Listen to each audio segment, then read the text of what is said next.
We've been together for about 3 days now, following the routine, spending a lot of hours in the day in formal meditation, sitting, walking.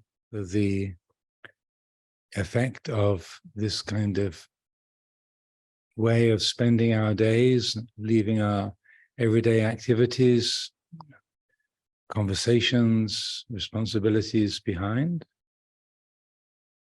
working to bring the mind to a quality of focus. For most people, this brings about a settling, becomes a little easier to focus, to concentrate. The mind becomes a little quieter in its thoughts and activities. For some people, it won't be this way, but for most people, this is the usual pattern.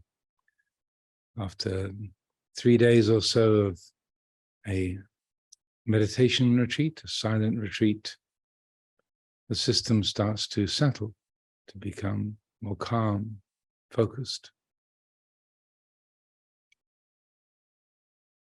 Now, during the day, particularly in the periods of formal meditation, and you find that the attention rests easily with the present. The mind is not jumping around into the remembered past or the imagined future, off into fantasies.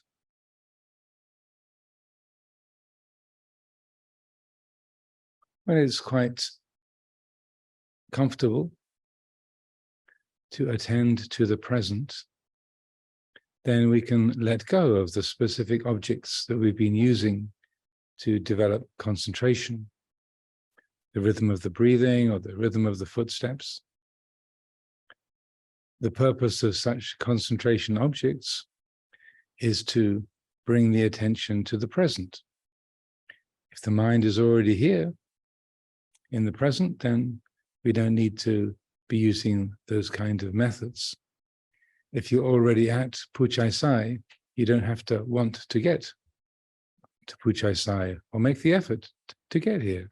You're here already. So if the attention is well settled in the present,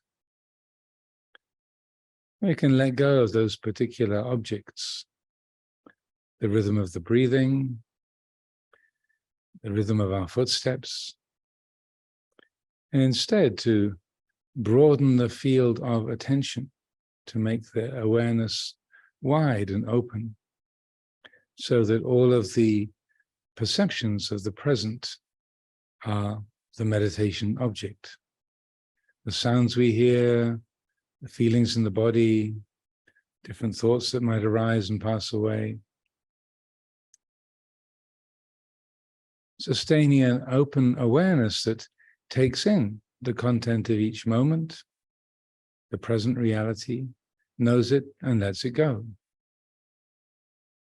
The Luang Por Sumedho would call this the point that includes. One-pointed concentration, fixing on the breath or the footsteps, is focusing on a point which excludes, shuts everything else out. To broaden the attention, to widen the field of attention, then all the aspects of the present reality are the point. It's a point which includes everything.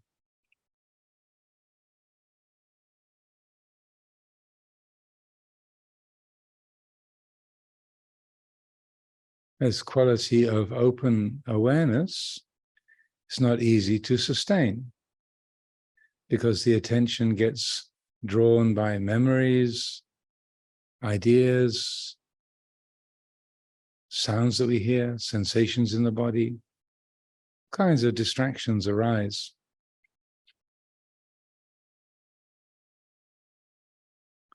The attention latches on to a particular thing that we're irritated by, or that we're worried about or excited by.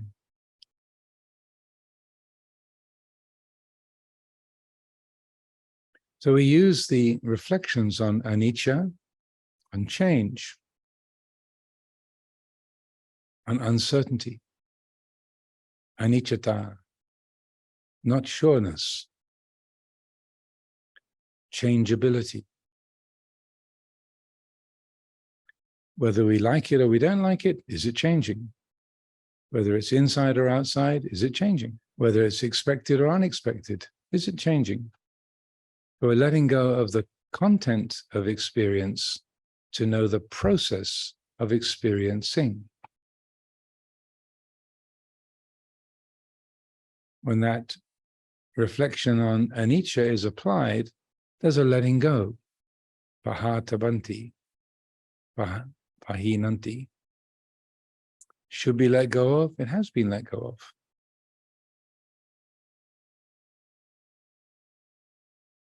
Like and dislike, inside, outside, coarse and fine, personal, impersonal, it's all changing. Therefore, let go.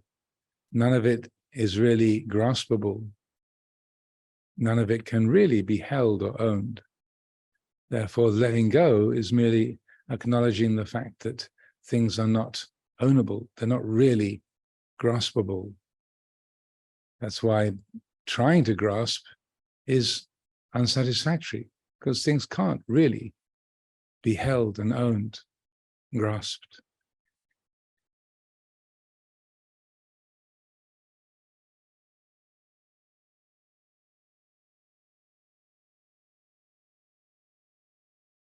Similarly with the reflection on dukkha, unsatisfactoriness. Not whether we like something or we dislike it, we think it's beautiful or ugly. If it's something painful or ugly, if we push it away, does that mean we'll be happy forever? If it's something that's pleasant and delightful, is it possible that it can please us forever? No, it's impossible. All things are intrinsically unsatisfactory, unsatisfying. Sabbe sankhara dukkha.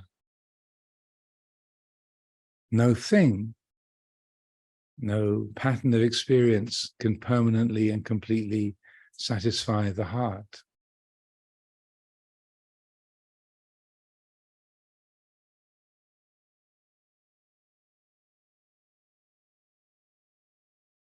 So again, applying the tool of the reflection on dukkhata, unsatisfactoriness,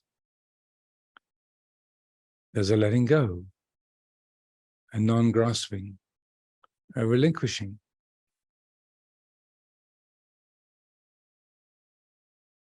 And lastly, the tool of anatta. This is the most subtle and challenging of these reflections. So we can inquire, explore.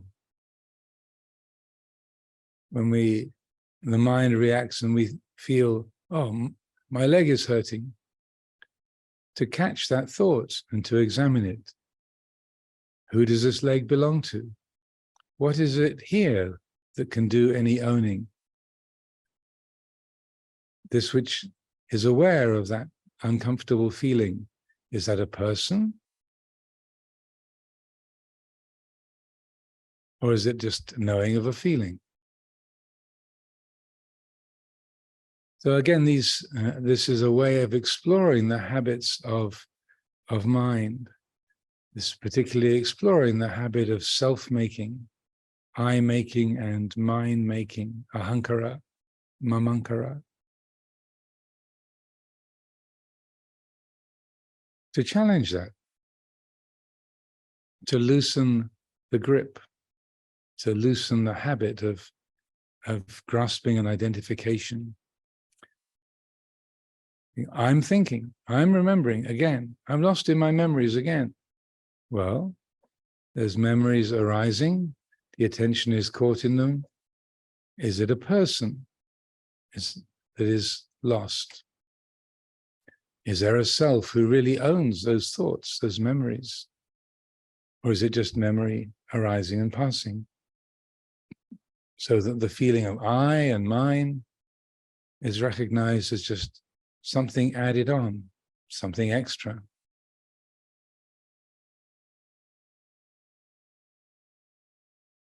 Seeing that, knowing that, again, the heart relaxes, lets go.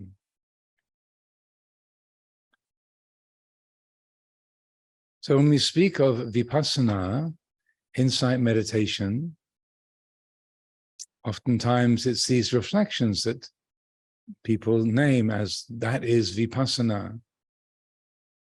But really the reflections on anicca, dukkha, anatta, uncertainty, unsatisfactoriness, not selfness, these are the tools of vipassana.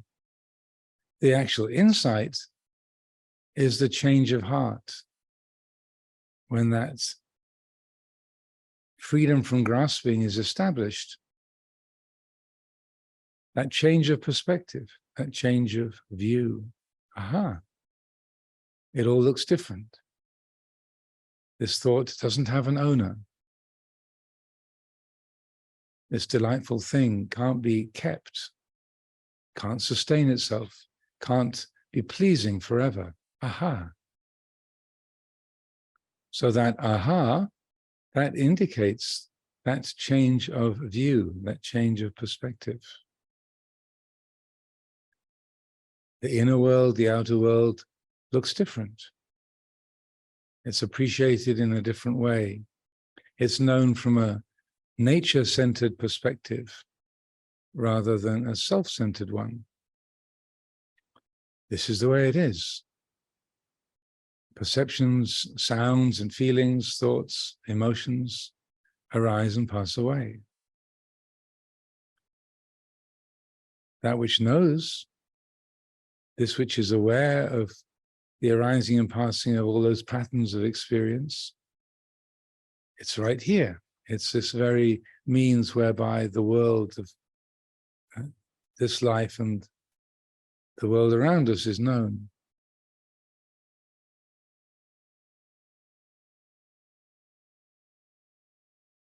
But is that a person? Is that a me, an I?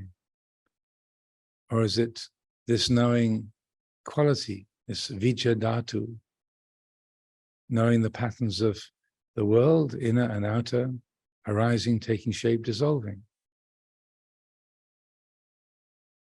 It's an aspect of nature, dhammajati, born of the Dhamma, tamachat, natural, dhammajati, born of the Dhamma. This quality of tatru, the vijjadhatu, the element of knowing. It's not a person, doesn't belong to a person, but it's the very medium, the agency through which all things are known. It's the basis of this life. When we speak of the Buddha refuge, it's exactly this quality, the puru, tatru. This awakened awareness is the refuge, is the safe place, is the secure ground. So during today, during these periods of formal meditation and also the other informal times of the day, we can apply these reflections of anicca, dukkha, anatta. See how that changes the perspective on the world, the inner world, the outer world.